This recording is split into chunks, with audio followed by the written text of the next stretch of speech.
है। निश्चय भुलाना महामूढ़ता है।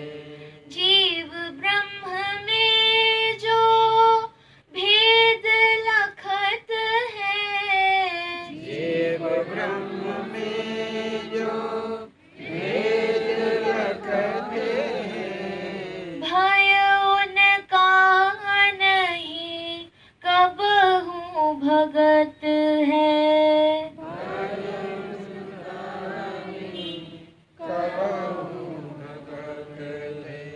द्वैत में भय को वेद कहत है,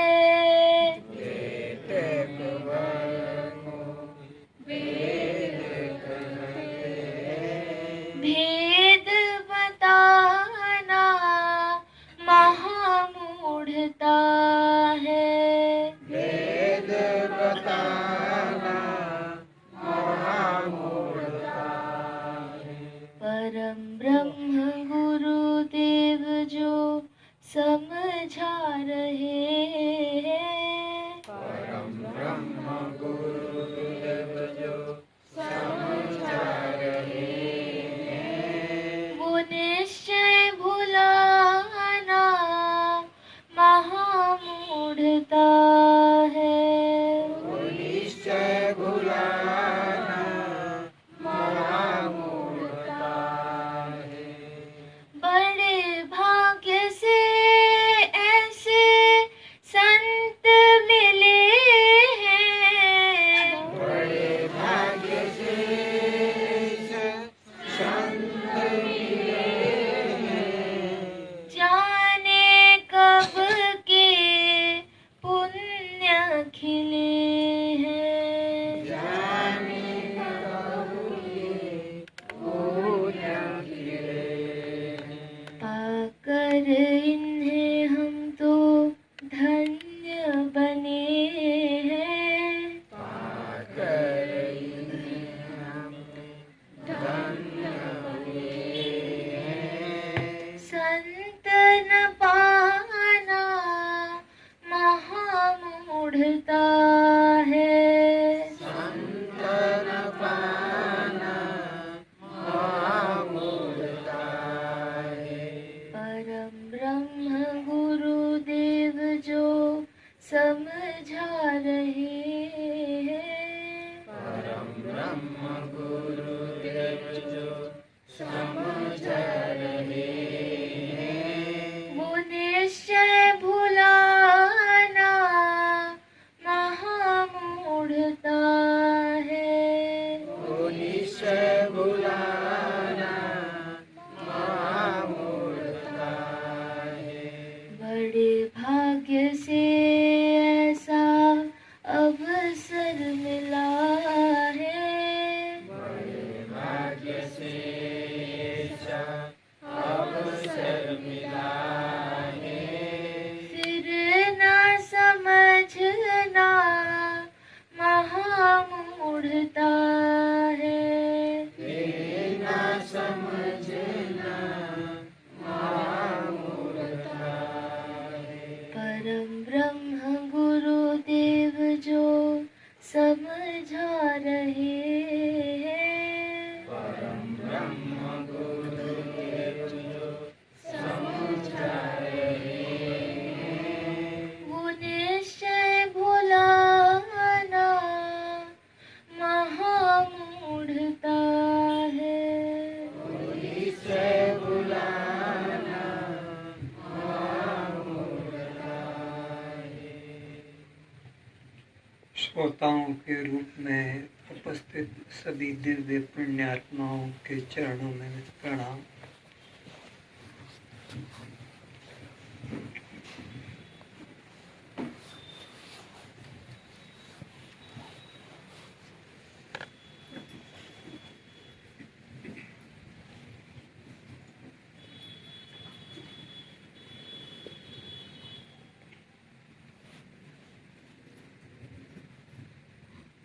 अनादिकाल से संसार का प्रत्येक प्राणी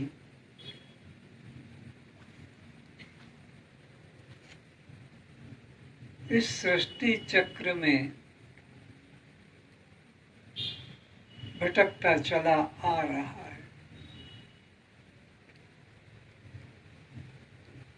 अनंत बार पशु बनकर जीवन व्यतीत किया है,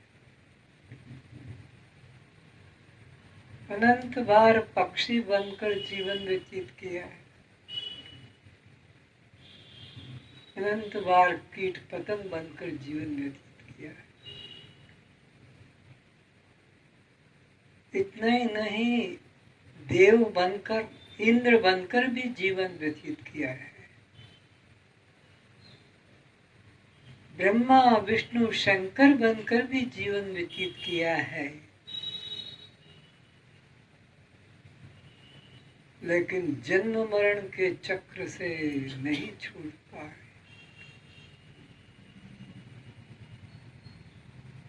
स्वर्ग में भी बहुत समय रहे हैं,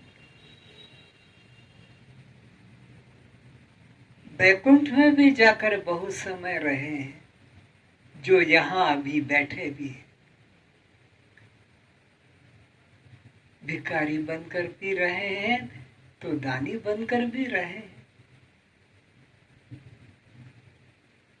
प्रजा बनकर रहे हैं, राजा बनकर भी आप रहे, राजा बनकर। कोई एक भी व्यक्ति ऐसा नहीं जो स्वर्ग का सम्राट न बना हो। सब यात्रा करते आ रहे। जैसे ये नदियां कितने ऊंचे ऊंचे पहाड़ों से उतरती है, कैसे कैसे कठिन कठिन मार्गों से, जंगलों से निकलती है, दिन रात बहती है, बहती है, बहती है। वे कभी नहीं रुकती हरिद्वार में। आपके लिए हरिद्वार का मूल्य है, ऋषिकेश का मूल्य है, आपके लिए त्रिवेणी का मूल्य है, कुंभ का मूल्य है। कोई मूल्य नहीं है। आप रुक जाते हो हरिद्वार ऋषिकेश के आश्रमों में, वहाँ के घाट पर बैठकर ध्यान कर लेते हो, आरती उतारते हो। गंगा को फुर्सत नहीं तुम्हारी आरती को देखने की, तुम्हारी जय जयकार की उसको जरूरत नहीं। तुम फूल चढ़ा रहे हो गंगा में कि फल चढ़ा रहे हो, उसको कोई मूल्य नहीं। तुम अपने गले की चेन डाल रहे हो उसके आंचल में या चूड़ी, कोई मूल्य नहीं। तुम कहो गंगा से, अरे गंगा मैया हम आए हैं तेरे दर्शन के लिए, आज तो तुम यहीं रुक जाओ। उसको सुनने का भी इच्छा नहीं, रुकने का भी नहीं। कितने सुंदर सुंदर घाट बनाए सफेद पत्थरों के, कैसे कैसे आश्रम उसके किनारे बनाए। गंगा को कहाँ फुर्सत है? क्यों? कहाँ जा रही हो? मैं अपने प्रीतम से मिलने जा रही हूँ। मुझे चैन नहीं तुम्हारे इन घाटों को देखने की, इन मंदिरों को, इन आरतियों को। मुझे तो चैन मिलेगी अपने प्रीतम के साथ एकत्र होने में। कौन है ये गंगा का प्रीतम? कोई पुरुष है? और क्या गंगा कोई नारी है? तुमने गंगा मैया नाम दे दिया, माता नाम दे दिया। वो एक जल का प्रवाह है। इस जल के प्रवाह को कोई ने यमुना कह दिया, कोई ने नर्मदा कह दिया, कोई ने महानदी, सतलज, चिनाब, झेलम इत्यादि। तो गंगा का प्रीतम है सागर। गंगा तभी रुकेगी जब वो सागर के साथ एकत्व हो जाएगी। जब तक एकत्व को प्राप्त नहीं होती है तब तक वो बेचैन रहती है, भर दो। एक समझाने के लिए दृष्टांत दिया है। अब मैं अपने लिए, आप लोगों के लिए बात बता रहा हूं। जैसे ऊंचे ऊंचे शिखरों से, पहाड़ों से उतरती है नदियां और बहती है दिन रात, गर्मी सर्दी वर्षा में, और समुद्र में जाकर शांत। तुम बांध बना लो, हीराकुड डैम या कोई चंबल का या कोई और नाम से, लेकिन वो रास्ता देना ही पड़ेगा, नहीं तो तोड़ फोड़ कर देगी। किनाल निकालते हैं। ऐसे ही ये जीवात्मा ब्रह्म से निकल कर उतर कर आई है। अनादिकाल से बहते बहते चलते चलते, चैन नहीं, रुकना इसको अच्छा नहीं लगता, और बढ़ता है। कब तक ये जीव भटकता रहेगा? जब तक कि अपने प्रीतम से न मिले। कौन है ये जीव का प्रीतम? ये कोई पैंट शूट वाला, धोती कुर्ती वाला नहीं, ये ब्रह्म, ये परमात्मा ही प्रीतम है, जीवात्मा का प्रीतम। तो जब तक जीवात्मा को इस प्रीतम परमात्मा की प्राप्ति नहीं होती है, तब तक इसको बेचैनी बनी रहती है। सब कुछ तो भोग लिया, सब कुछ तो पा लिया, सब कुछ तो देख लिया, सब कुछ तो जान लिया, पर मन को चैन कहाँ, शांति कहाँ? उसकी खोज भटकन तो बंद नहीं हुई, क्योंकि ये सब अनित्य पदार्थ हैं। ये सब भोगी लोग हैं। इनको पाकर कैसे शांति मिलेगी? क्या एक भिखारी दूसरे भिखारी को तृप्त कर सकेगा? भिखारी सारी दुनिया, दाता एक भगवान श्री राम। तो जब तक उस दाता से नहीं मिलेगा यह जीवात्मा, तब तक इन भिखारियों को अपना बना भी लेगा तो शांति कहाँ? पति भिखारी है, पत्नियों का गुलामी कर रहा है। पत्नियां भी भिखारी है, पतियों की गुलामी कर रही है। बाप भी भिखारी है बेटे का, बेटा भी भिखारी है बाप का। सब भिखारी है।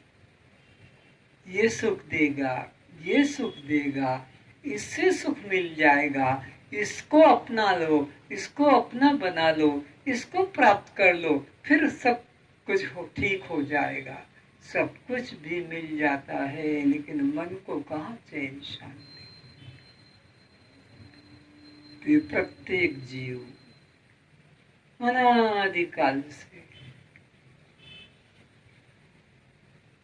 3 दोषों से ग्रसित है। मल दोष, विक्षेप दोष और आवरण दोष। इन तीनों दोषों को लेकर यह जीवन चला रहा है। मल दोष क्या, विक्षेप दोष क्या और आवरण दोष क्या, जो हम सब में है। और इसको ठीक करने की औषध भी 3 प्रकार की बताई गई है: कर्म, उपासना और योग। ये 3 औषध और ये 3 हमारे रोग, मल, विक्षेप, आवरण, सब में है, सब में, कोई बचा हुआ नहीं। मल दोष क्या है? मन, वचन, कर्म से दूसरों को दुख पहुंचाकर अपना सुख पाना। सामने वालों को क्या कष्ट होगा उसकी कोई चिंता नहीं। बस उससे अपना सुख पा लेने का है। तो मन वचन कर्म से हम दूसरों को दुखी करते आ रहे हैं अपने स्वार्थ की पूर्ति के लिए। एक छोटा सा दृष्टांत, ये कपड़े जिनको आप कहते हो गरम कपड़े, ये कहाँ से प्राप्त होते हैं? उन ठंडे देशों में जहां बर्फ ही गिरता रहता है 12 महीने ठंडी,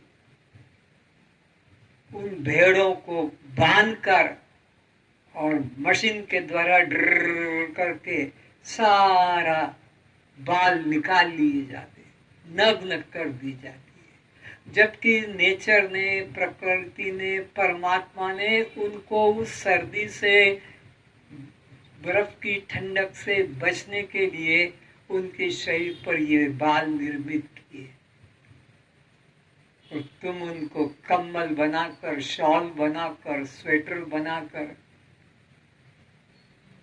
कितने आराम से सर्दी में सोते हो।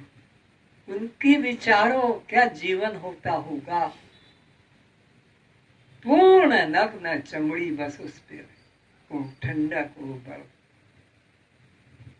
तो उनके दुख की चिंता ही नहीं अपना। ये जो चमड़ जुड़ाए जाते हैं ग्रंथों के ऊपर, पत्थर की मूर्ति के दोनों तरफ ऐसे चमड़ ढलाते हैं मक्खी भगाने के लिए, जबकि वो पत्थर की मूर्ति है, चाहे वो राम हो कि कृष्ण हो। पर इस चमड़ ढलाने की, चमड़ा गाय की पूंछ काटी जाती, जिंदा गाय की, वो पूंछ में ये बाल होते हैं, और जिसको आप सजाकर और हिला रहे, मक्खी भगा रहे। ग्रंथ साहब के ऊपर, रामायण के ग्रंथ, किसी भी ग्रंथ को ऐसे मक्खियां भगाने के लिए देते हैं।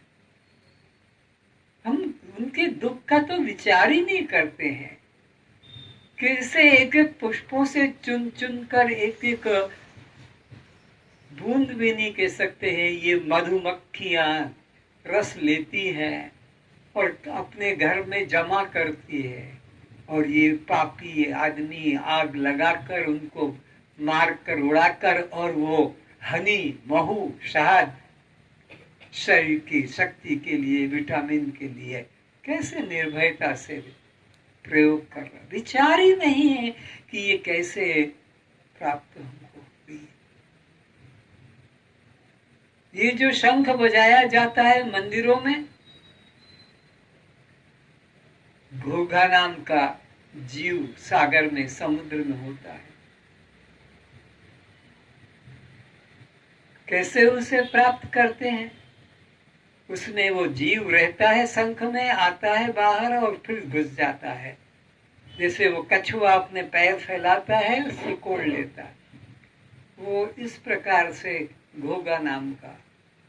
तो ये शंख के प्रेमी लोग, शंख खरीदने वाले दुकान पर जाते हैं, शंख चाहिए, मंदिर बनाया है उसके लिए, पूजा के लिए। तो बोला अभी नहीं है। जंगल के अंदर पहुंचकर वो गहरे सागर के अंदर गाय को उतारा जाता है। गाय को पकड़कर जंगल से और गहरे समुद्र में क्रेन मशीन के द्वारा उतारा जाता है। वो गाय को चारों तरफ से वो घोघा नाम के जीव चूस के मार डालती, जिंदा गाय मर जाती है। फिर क्रेन मशीन से उसको, गाय को ऊपर खींचा जाता है। फिर वो घोघा जो, जिन्होंने गाय को चूसकर गाय को मारा, उन घोघाओं को वहां गाय के शरीर से हटाकर फिर उन घोघाओं को मारा जाता है जो अंदर घुसते हैं और निकलते हैं। फिर वो आपके मुख में लगता है और भगवान को खुश करने के लिए शंख बजाते हैं। देखो, एक पत्थर की मूर्ति, और तुम्ही लोगों ने जाकर बकरा चढ़ाया होगा कि मुर्गा चढ़ाया होगा, वो पत्थर की मूर्ति है। और ये बकरा जिंदा है, चिल्ला रहा है, भाग रहा है। यह मुर्गा कितना तड़प रहा है, लेकिन वो देवी ने सपना दिया है, तो बकरा भेंट करो। अरे वो देवी शक्तिशाली है तो खुद ही क्यों नहीं उठा लाती है, खुद ही क्यों नहीं खा लेती है? तुमको क्यों सपना दिया कि तुम खरीदो, फिर बांध के लाओ, फिर मुझे काट के दो? तो उसमें शक्ति कहाँ है? देवी में, देवी में शक्ति होती तो वो खुद ही कर ले। तो तुमने काट काट के चढ़ाए हैं, जो बाजार गए और खरीद लाए। आज रविवार है, मछली बनना चाहिए, आज मुर्गी बनना चाहिए, आज सुअर और कुछ। ये बैठे हैं सब लोग यहाँ। कभी विचार आया उनके प्रति कि कितना कष्ट होता? हम एक सुई लग जाती है इंजेक्शन लगाने वाली तो कांप जाते हैं। इतने बड़े शरीर में मच्छर छू जाता है, वो मच्छर कितना छोटा। तुम्हारा शरीर 5 फीट 5.5 फीट और 50, 70, 80 केजी का, और वो जरा सा मच्छर तुम्हें विचलित कर देता है और तुम हाथ दे ऐसे ऐसे करके कि खेल बना लिए, जरा मच्छर मार दिया। उसके जीवन का विचार नहीं किया। तुम्हारा इतना वजनदार, इतना शरीर, वो जरा सा तुम्हें सहन नहीं होता है और उसको पूरा जान से मार दिया। कितना अंदर निर्दयता है। भगवान कहते हैं निर्मल मन जन सो मोहि पावा। अरे मुझे तो वो पा सकता है जिसका मन निर्मल हो। कस्तूरी के लिए मृगनी को मार डाला जाता है, उसके अंदर की कस्तूरी निकालने के लिए। जहां देखो बस जिंदा हाथी को जहरीले तीर के द्वारा, गोली के मारा जाता है। किस लिए? उसके सींग को, दांत पाने के लिए। एक हाथी को मारना कितना मुश्किल है, महीनों भूखा रखना पड़ता है, गड्ढे में गिराया जाता है, फिर जिंदे को मारकर उसके द्वारा चूड़े बनते हैं। बंगाल में और उड़ीसा में शंखा के चूड़े बनते हैं, राजस्थान में हाथी के दांत के चूड़े बनते हैं। पर ये विचार नहीं करते। उसमें भी सौभाग्यवती मानते हैं, सौभाग्यवती नारी शादी के बाद वो शंखा पहनेगी। वो शंखा कैसे प्राप्त होता है? उस घोगा को, गाय को मार कर फिर मिलता है। उसमें धर्म पुण्य बन। जब तक जीव के हृदय में दया नहीं है, ये परमात्मा के समीप बैठने का या उनकी वाणी सुनने का भी अधिकारी नहीं है। निर्मल मन जन सो मोहि पावा, मोहि कपट छल छिद्र न पावा। दया धर्म का मूल है, पाप मूल अभिमान। तुलसी दया न छोड़िए, जब लग घट में प्राण। अपने शरीर में प्राण है तब तक दया का परित्याग मत करना। दया ही धर्म का मूल है। फिर हम लोग तो दया को भूल ही गए हैं। ये मल दोष को दूर करने के लिए वेद में 80,000 मंत्र है। 80,000 मंत्र की साधना है। ऐसा करो, ऐसा करो, ऐसा करो, ऐसा मत करो, ऐसा मत करो, ये करो, ये न करो। 80,000 मंत्र तुमको यही सिखाते हैं, तुम्हारे मन को दयावान बनाने के लिए, निर्मल करने के लिए।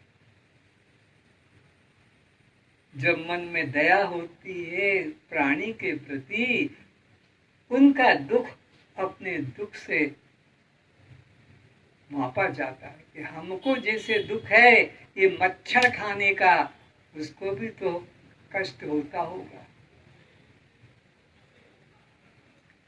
लेकिन अपने लिए वो मास्क लगाओ, सब मास्क लगाने वाले अमर हो जाएंगे।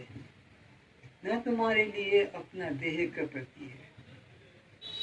और दूसरों को जब वो मारते हो और काट के और फिर खाते हो तब ख्याल नहीं आता है कि उनका जीवन का कैसा कष्ट होता होगा। हमारे लिए इतना हमारा प्राण प्यारा है, तो उनको जिनको काट काट के खरीद कर पका कर खाया, उनके प्राण प्यारे नहीं होंगे? जिनको चढ़ाया है देवी के नाम पर, उनको प्राण प्यारे नहीं होंगे? और मंदिर भी जा रहे हैं, तीर्थ भी जा रहे हैं, गीता रामायण पढ़ रहे हैं, गुरु बना लिए। ये सब पाखंड से भगवान खुश होने वाले नहीं। भगवान तो सबके हृदय में बैठे हैं। ईश्वर सर्वभूतानां हृदय अर्जुन तिष्ठति ब्राह्मण्य सर्वभूतानि यंत्र उड़ानी माया। सबके हृदय मंदिर में बैठा है। कहीं तीर्थ जाने की, मंदिर जाने की, मूर्ति स्थापन करने की जरूरत नहीं। अंदर में ये सब परमात्मा की मंदिर है। तुम्हारे हमारे शरीर परमात्मा के मंदिर हैं। इसमें बोलने वाला जो तत्व है, चेतन तत्व, वही तो परमात्मा है, वही तो पावर है, वही तो शक्ति करंट है। जैसे ये बिजली के बल्ब यंत्र उस शक्ति करंट से, पावर से, बिजली से जैसे काम कर रहे हैं, ऐसे वो हमारे अंदर परमात्मा बैठा है। आँख के अंदर भी काम करता है, कान में भी काम करता है, नाक मुख में, सब में काम कर, उसी शक्ति से ये सब इंद्रियां कहो, आपके यंत्र काम करते हैं। तो दया जब हृदय में जगेगी तब परमात्मा की भक्ति के अधिकारी बनेंगे। उसके पहले तुम परमात्मा की भक्ति के अधिकारी नहीं। चाहे तुमने फूल चढ़ाए, फल चढ़ाए, कि भोग रखा, दीपक जलाए, आंख बंद करके ध्यान किया, ये सब परमात्मा की भक्ति नहीं। दया नहीं तो परमात्मा कैसे मिलेगा? दया ही से तो परमात्मा प्रकट है। अब दूसरा दोष आता है विक्षेप दोष। विक्षेप दोष को दूर करने के लिए वेद में 16,000 मंत्र है। डिप्रेशन, चंचल मन, अशांत मन, कामी मन, क्रोधी मन, लोभी मोही, तो ये सब को मिटाने के लिए, हटाने के लिए ब्रह्म जिज्ञासा जगाने के लिए। इनमें सुख नहीं है, काम, क्रोध, लोभ, मोह, मद, मात्सर्य, इसमें मत तुम करो। सत्य परमात्मा को पाने की इच्छा करो। उसके लिए 16,000 मंत्र की साधना है। चाहे वो आप प्राणायाम करें, ध्यान करें, पूजा करें, पाठ करें, व्रत उपवास करें, इस तरह के साधन। जब आपके मन में ब्रह्म को पाने की जिज्ञासा जगती है, मल दोष कट गया, परमात्मा की भक्ति करने लगे, परमात्मा की भक्ति करते करते विक्षेप दोष कट गया, तो ब्रह्म की जिज्ञासा जगी। मुक्ति की जिज्ञासा तब जगती है कि मुझे तो अब मुक्ति पाना है, मुझे इस संसार में नहीं रहना, मुझे और ये संसार में किसी माँ के पेट में जाके उसे और 9 महीने तकलीफ नहीं देना। अभी तक मैंने हर जन्म में माँ के पेट में 9 महीना रहकर उसे कष्ट दिया। अब मैं और किसी माँ के गर्भ में जाकर उसे कष्ट देना नहीं चाहता। इसी जीवन में मेरे को छुटकारा मिलना चाहिए। ऐसी जिज्ञासा जगती है, ब्रह्म जिज्ञासा, मुक्ति की जिज्ञासा। तब उसके लिए ज्ञान कांड खुलता है, ज्ञान। और वो ज्ञान सब में एक परमात्मा का अनुभव कराने का ज्ञान होता है। ये अभेद ज्ञान, ये ब्रह्म ज्ञान, जिसकी चर्चा अष्टावक्र जी पिछले कुछ दिनों से आप हम सभी को श्रवण करा रहे हैं।